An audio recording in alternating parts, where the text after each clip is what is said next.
ሰላም ጤና ይስጥልን። ይህ የውሎ ኢትዮጵያ የሐምሌ 30 ቀን 2018 ዓ.ም የምሽት አጫጭር ዜና ጥንቅር ነው። ከዜናው ጋር በረከት ሳምሶን ነኝ። እስከ ዜናው ማብቂያ አብራችሁን ሁኑ። በመጀመሪያም አርዕስተ ዜናን በመጀመሪያም ለማህበረሰቡ የቀረበ ጥሪ የሚል የዜና ጥንቅር አለን።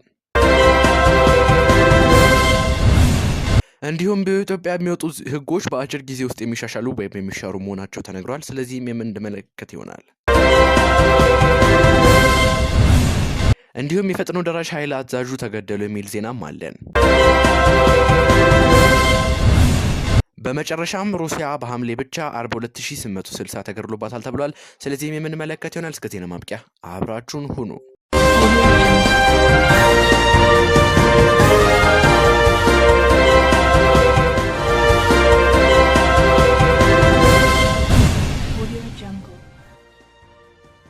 በመጀመሪያም ለማህበረሰቡ ዜጎች ሙስናን በማጋለጥና ከህገወጦች ጋር ባለመተባበር ኃላፊነታቸውን እንዲወጣ ጥሪ ቀርቧል። ማህበረሰቡ ሙስናን በማጋለጥና ከህገወጦች ጋር ባለመተባበር ሀገርን ከህገወጥነትና ሙስና የመከላከል ታሪካዊ ኃላፊነቱን እንዲወጣ ጥሪ ቀርቧል። ህዝቡ በስፋት የሚያነሳቸውን ሌብነት አስቆሙልን ጥያቄዎች ለመመለስ መንግስት እርምጃ እየወሰደ መሆኑን የገለጹት የመንግስት ኮሚኒኬሽን አገልግሎት ሚኒስትር እና አቶ አለም መለሰ ከንግድ ባንክ ደንበኞች አካውንት ላይ በማጭበርበር ገንዘብ የወሰዱ 36 ግለሰቦች በቁጥጥር ስር መዋላቸውና ለህገወጥ ዝውውር ሽፋን ይሰጡ የነበሩ 7 የክሪፕቶ ከረንሲ መተግበሪያዎች እንዳይሰሩ መደረጋቸውን ገልጸዋል። ህገወጥ ተግባር ሲፈጽሙ በነበሩ ከ7000 በላይ የንግድ ድርጅቶችና መጋዘኖች ላይ የማሸግ እርምጃ መወሰዱና በህገወጥ የገንዘብ ዝውውር በሐዋላና በጥቁር ገበያ ተሳታፊ የነበሩ 169 ኢትዮጵያውያንና የውጭ ሀገር ዜጎች በህግ ተጠያቂ መደረጋቸውን ሚኒስትሯ በመግለጫቸው ጠቅሰዋል። ውሳኔዎችን በመቀነስ ሐሰተኛ ደረሰኞችን በማወራረድና በሲስተም መረጃ በማጥፋት የመንግስት ገቢን ባሳጡ አካላት ላይ ኦፕሬሽን ተካሂዶ የጥቅም ትስስር የፈጠሩ 91 ግለሰቦችም በህግ ቁጥጥር ስር መዋላቸውም ተጠቅሷል። በኢትዮጵያ የሚወጡ ህጎች በአጭር ጊዜ ውስጥ የሚሻሻሉ ወይም የሚሻሩ መሆናቸው ተነገረ። በኢትዮጵያ የሚወጡ ህጎች በአጭር ጊዜ ውስጥ የሚሻሻሉ ወይም የሚሻሩ በመሆናቸው የህግ ዋስትና ላይ ትልቅ ተጽዕኖ እያሳደሩ ይገኛሉ ተባለ። የፌዴራል የህግና ፍትህ ኢንስቲትዩት ባዘጋጀው ዓመታዊ የምርምር ጥናት ላይ በባህር ዳር ዩኒቨርሲቲ የህግ መምህርና ተመራማሪ የሆኑት መሐመድ ዳውድ ላለፉት 5 ዓመታት በኢትዮጵያ የህግ አሰጣጥ ስርዓት ላይ ያደረጉትን ጥናት አቅርበዋል።